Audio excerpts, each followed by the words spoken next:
అన్న నమస్తే. ఎట్లున్నా ఏర్పాట్లు ఎట్లున్నాయి, ఏం జరుగుతుంది? ఎందుకంటే దాదాపు 10 లక్షల మంది ఎక్స్పెక్టేషన్. ఈ సభ మొత్తం కూడా అద్భుతంగా డిజైన్ చేయబడ్డది. నిజంగా దాదాపుగా 1300 ఎకరాలు, 400 ఎకరాలకి కేవలం ప్రజలు కూర్చోడానికి 900 ఎకరాలు ఓన్లీ మన పార్కింగ్ కోసం పెట్టారు. సో ఎట్లున్న ఏర్పాట్లు ఎట్లున్నాయి? ఏర్పాట్లు చాలా బ్రహ్మాండంగా ఉన్నాయి. ఇక్కడ ఎంతమంది 10 లక్షల మంది వచ్చినా 10 లక్షల మందికి మంచినీళ్ళు ఇచ్చే విధంగా, అదేవిధంగా మజ్జిగ ప్యాకెట్లు ఇచ్చే విధంగా, అంటే పార్కింగ్ ప్లేస్ కానీ చాలా సువిశాలంగా, చాలా ఆహ్లాదకరమైన వాతావరణంలో వచ్చినటువంటి వాళ్ళు సఫిషియెంట్ గా టైంకి వచ్చి మళ్ళీ టైంకి ఇంటికి పోయే విధంగా సభ కూడా ప్రాపర్ టైంలో కేసీఆర్ గారు స్వాగత ఉపన్యాసం ఒకటి ఉంటది, తర్వాత కేసీఆర్ గారు ఉపన్యాసం ఉంటది. ఆ మొత్తం కూడా గంటన్నరలో సభ మొత్తం కంప్లీట్ చేసి, అంటే వచ్చిన ప్రజలు ఎవరైతే ఉన్నారో వాళ్ళు సురక్షితంగా ఇంటికి పోవడానికి ఒక ప్లాన్ ప్రకారం నడవబోతా ఉన్నారు. అంటే ప్రజలు కూడా వాళ్ళు ఎట్లా భావిస్తున్నారంటే ఈరోజు ఇది ఒక సొంత పార్టీ, మన పండగ వాతావరణం ఉన్నది. ఇవాళ ఒక 16 నెలల తర్వాత ప్రజలు వాళ్ళు ఇచ్చిన మాటలు ఏదైతే ఉన్నదో కాంగ్రెస్ పార్టీ 6 గ్యారంటీలు కావచ్చు, లేకపోతే 420 హామీలు కావచ్చు, వాళ్ళు ఆ మాటలు నమ్మే ప్రజలందరూ కూడా ఓట్లు వేసినారు. కాబట్టి ఇవాళ 16 నెలల తర్వాత ప్రజలకి కార్మబ్బులు వెలిసిపోయినాయి, పాలెందో నీళ్ళెందో తెలిసిపోయింది. తులం బంగారం ఎవరికి రాలేదు, రైతు గిట్టుబాటు ధరలు లేవు, సమయానికి వాటర్ ఇవ్వలేదు, తర్వాత రైతు బంధు లేదు, రైతు బీమా లేదు. కాబట్టి అంబేద్కర్ ఓవర్సీస్ స్కాలర్షిప్ లేదు, మహాత్మా జ్యోతిరావు ఓవర్సీస్ స్కాలర్షిప్ అసలే లేదు. కాబట్టి వీటన్నిటితోటి ఏమైంది, ప్రజలకి ఈ ప్రజాపాలన అని చెప్పే సినిమా అట్టర్ ఫ్లాప్ అయిపోయింది. ఈ సినిమా ప్రజలు మొత్తం కూడా ఎందుకు చూస్తున్నా ఈ సినిమా, డబ్బులు వేస్ట్ అయినాయి అని చెప్పి ఫ్లాప్ అయిన సినిమా గురించి మాట్లాడతారు కదా తమ్మి, బయటకు వచ్చి ఏం మాట్లాడారు, టైం వేస్ట్ అయింది, డబ్బులు వేస్ట్ అయినారని. అట్లనే తెలంగాణ ప్రజలు ఈ రోజు వాళ్ళ మాటలు నమ్మి, వాళ్ళ అడ్వర్టైజులు నమ్మి, వాళ్ళ బాండ్ పేపర్లు సంతకాలు పెట్టిన మాటలు కానీ, సోనియా గాంధీ, రాహుల్ గాంధీ, మల్లికార్జున ఖర్గే, ప్రియాంక గాంధీ వచ్చి ఏదైతే మాటలు చెప్పారో, కామారెడ్డిలో డిక్లరేషన్ అని, చేవేళ్ళ డిక్లరేషన్ అని చెప్పి ఈ యూత్ ని వీళ్ళని అన్ని మాటలు చెప్పి అధికారంలోకి వచ్చారు కదా. ఇప్పుడు ఏమైంది, ఈ 16 నెలల్లో ఇవన్నీ కూడా ఉత్తాయని తేలిపోయింది. అంటే ఈ సినిమా ప్రజాపాలన అనే సినిమా అట్టర్ ఫ్లాప్ అయిపోయింది. గతంలో మీరు ఇచ్చిన మాటలను నమ్మి మిమ్మల్ని గెలిపించారు 10 ఏళ్ళు. మరి మీరు కూడా అటువంటి కార్యక్రమాలు చేయకపోతేనే కదా మిమ్మల్ని పక్కన పెట్టింది. ఇప్పుడు అవును, నేనేమంటున్నా, మేము మొత్తం ఏం లేం. మేము భారతదేశంలో ఎవ్వరు చేయనటువంటి పథకాలు చేసినాం. ఎందుకంటే ఇవి ఉత్తైన మేము రాజకీయాల కొరకు మాటలు కావు. ఇక జై జవాన్ జై కిసాన్ అని దేశంలో అన్నారు తమ్మి.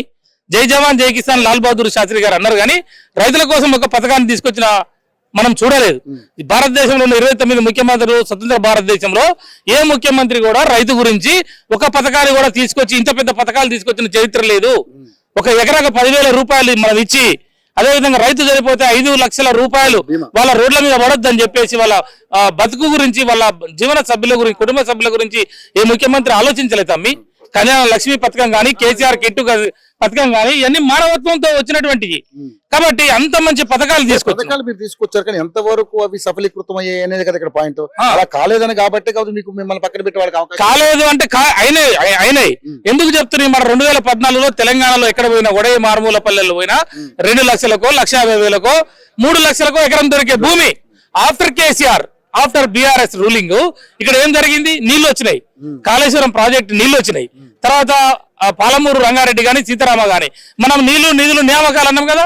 నీళ్లు మొత్తం ఇవ్వడం ద్వారా ఏమైంది, ఒకనాడు తెలంగాణ ఆకలి చావులు, ఒకనాడు తెలంగాణ ఆత్మహత్యలు, ఒకనాడు తెలంగాణ బూటకపు ఎన్కౌంటర్లు, ఒకనాడు తెలంగాణ వలసలు, ఇలా పశువులు కూడా మేము కోతలకు అమ్ముకున్నాం. ఇవాళ మొత్తం కూడా ఎడారిలాగా ఉన్న భూములు ఈ ప్రాంతం అంతా కూడా, నల్గొండ జిల్లా గానీ, మహబూబ్ నగర్ గానీ, కరీంనగర్, వీళ్ళంతా కూడా వలసలు పోయేటోళ్ళు, దుబాయ్, ముంబై, ఒగుబాయ్. అంటే అట్లా ఉన్న తెలంగాణలో ఆఫ్టర్ కేసీఆర్ ఏమైంది, నువ్వు ఆదిలాబాద్ నుంచి జోగులాంబ వరకు ఎక్కడికన్నా పో, 30 లక్షల రూపాయలకు తక్కువ ఈ రోజు భూమి లేదు. అంటే నీకు 5 ఎకరాలు, ఒక బీసీ దగ్గర 5 ఎకరాల భూమి ఉంది, గౌడుకో, యాదవ్కో, మున్నూరు కాపుకో, 5 మూల 15 కోటీశ్వరుడు అయింది కదా. ఇవాళ నీకు ఉద్యోగాలు ఏదైనా మనం చెప్పినాం, ఒక ఉద్యోగం ఇస్తే 20,000 రూపాయలు కానిస్టేబుల్ కి, తన జీవిత కాలంలో భార్య పిల్లల్ని చదివి ఎన్ని చిట్టీలు కట్టి ఎన్ని డబ్బులు సంపాదిస్తే ఆయన దగ్గర 1 కోటి రూపాయలు అవుతాయి. కానీ ఈ రోజు అనుకోకుండా ప్రత్యక్షంగా, పరోక్షంగా ఎస్సీలు, బీసీలు, ఎస్సీలు ఎవరికైతే భూములు ఉన్నాయో వాళ్ళ జీవన ప్రమాణాలు మెరుగుపడ్డాయి, వాళ్ళందరూ కోటీశ్వర్లు అయ్యారు. వాళ్ళు కూడా ఫంక్షన్ హాల్లో పెళ్లి చేసుకుంటున్నారు, వాళ్ళు కూడా కార్లలో తిరుగుతున్నారు. ఇది కదా మనం చూపించింది. కేసీఆర్ తర్వాత ఏమైందంటే ఆత్మ గౌరవం పెరిగింది, ప్రతి ఒక్కరి ఆదాయం పెరిగింది, అందరూ కూడా బ్రహ్మాండంగా సుభిక్షంగా బతుకుతున్నారు. కాబట్టి కేసీఆర్ ని పోగొట్టుకున్నామనే బాధ ఈరోజు తెలంగాణ ప్రజలలో కలిగింది. కాబట్టి ఈ రోజు రేపు కేసీఆర్ ఏం మాట్లాడుతారని చెప్పి ఈ రోజు దిమ్మెలు కట్టించి జెండాలు కట్టించుకుంటున్నారు, జెండాలు ఆవిష్కరణ చేస్తున్నారు, ఇలా వాల్ రైటింగ్ రాసుకున్నారు, పోస్టర్లు ఆవిష్కరణ చేస్తున్నారు. ఎక్కడికెక్కడ పల్లె గల్లీ గల్లీలలో మొత్తం ప్రజలంతా కదిలిరు. ఈ రోజు బండ్ల మీద, బైకుల మీద, సైకిళ్ల మీద, మళ్ళీ నడక మీద. అంటే ఎందుకు ఎంతమంది వస్తారని ఎక్స్పెక్ట్ ఎంతో 10 లక్షల పైనే ఉంటారు. తక్కువ మినిమం చెప్తున్నా నేను, 10 లక్షల పైనే వస్తారు. ఎంతమంది వస్తారంటే ఈ సభలో, ఈ వేదికలు ఎంతమంది పడతారో మనం చెప్పగలుగుతామా? ఇన్ని ఎకరాల భూమిలో. ఇక్కడే కాదు, మళ్ళీ రోడ్ల మొత్తంలో ఇటుంటారు అటుంటారు, 4 వైపుల హైవే మీద పెద్ద ఎత్తున జనం పోయే సందర్భాలు ఉంటాయి. కాబట్టి అధికార పక్షం పార్టీ కూడా చాలా మంది ఆపే ఆస్కారాలు ఉంటాయి. ఈ మీటింగ్ ని ఫెయిల్ చేయాలనే పరిస్థితులు కూడా ఉంటాయి. కాబట్టి జనం ఎక్కడికెక్కడ ఉంటారు. వాళ్ళు ఎంతమంది ఉన్నారని మనం చెప్పలేము. కాబట్టి లక్షలాదిగా తరలి వస్తారు. ఇది తెలంగాణ ప్రజల ఆత్మ. కేసీఆర్ అంటే అట్లా అటాచ్మెంట్ ఉన్నది. మా బాబాయ్ అనో, మా మామనో, మా అన్ననో, మా తమ్ముడనో, లేదా ఉద్యమకారుడనో, తెలంగాణ స్వాప్నికుడనో, తెలంగాణ సాధకుడనో, తెలంగాణ మహాత్మానో. కాబట్టి వాళ్ళందరూ కూడా ఇలా రైతాంగం అయ్యో ఒక రైతు బిడ్డ పరిపాలన చేసిండు, రైతును రాజు చేసిండు, ప్రతి ఒక్క రైతు ఇలా బ్రహ్మాండంగా బతికిండు.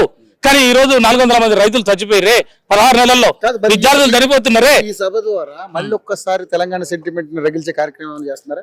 తెలంగాణ సెంటిమెంట్ అనడానికన్నా కూడా ప్రభుత్వం ఏవైతే మాయ మాటలు చెప్పి మోసపు విధానాలతోటి, బూటకపు మాటలతోటి మీరు మాట్లాడి అధికారంలోకి వచ్చారు. సరే, ప్రజలు ఏంటంటే బెటర్ లైఫ్ కొరకు కళ్యాణ లక్ష్మి మన లక్ష అంటే బంగారం అన్నాడు, తులం బంగారం. దళిత బంధు మనం 10 లక్షలు అంటే 12 లక్షలు అన్నాడు. బీసీ బంధుకి ఇంకా పెంచుతాడు, అన్ని రకాలుగా కూడా పెంచుతాడు. ఏది మన రైతుకు సంబంధించిన రైతు బంధు కూడా. కాబట్టి ఏమన్నా ప్రజలంతా నమ్మినారు. కొంచెం చూద్దాం ఈసారి ఏమన్నా వస్తే ఇంకా లాభం జరుగుతుందేమని వాళ్ళందరూ ఓట్లు ఇచ్చారు. 100% 200%. అప్పుడు 5 సంవత్సరాలు ఆగనవుతలేదు. అంటే కూటమి ద్వారానా లేకపోతే కూటమి లేదు, ఏం లేదు. సింగిల్ హ్యాండిల్ లోనే దగ్గర 100 సీట్లు టచ్ చేస్తాం ఈసారి. ఎందుకంటే ప్రజలలో అట్లా వచ్చింది తమ్మి. మీరు చెప్పే రాజకీయం కొరకు చెప్పట్లే. మీరు యోహో టీవీ ఫేమస్ టీవీ కదా, మీరు చాలా మంది సబ్స్క్రైబర్స్ ఉన్నారు కదా, మీరు వెబ్సైట్ పెట్టండి. తెలంగాణ గల్లె పల్లి తిరగండి. మీరు 6 నెలలు తిరిగిన తర్వాత చెప్పండి. కాబట్టి రేపు రాబోయే రోజుల్లో వాళ్ళంతా ఎట్లా సంతోషపడుతుర్రో, నవ్వుతుర్రో, వీళ్ళంతా రోడ్ల మీద పడరు తెలంగాణ సమాజం. కాబట్టి కేసీఆర్ అనే వ్యక్తి వస్తేనే మాకు ధైర్యము.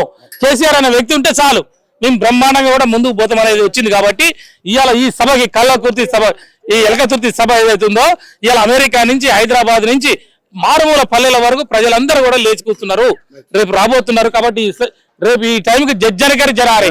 ఈ సభ చూసిన తర్వాత కాంగ్రెస్ పార్టీకి వాయిస్ ఉండదు. ముఖ్యమంత్రి గాని, మంత్రులు గాని వాళ్ళు ఎక్కడ సభలో పోలేరు, ఎక్కడ ప్రెస్ మీట్లు పెట్టలేరు. ప్రజలు వాళ్ళు స్వచ్ఛందంగా వచ్చి వాళ్ళని మాట్లాడి గల్ల పట్టుకొని నిలబెట్టుకొని ప్రశ్నించే పరిస్థితులు వస్తాయి. Thank you so much. Thank you.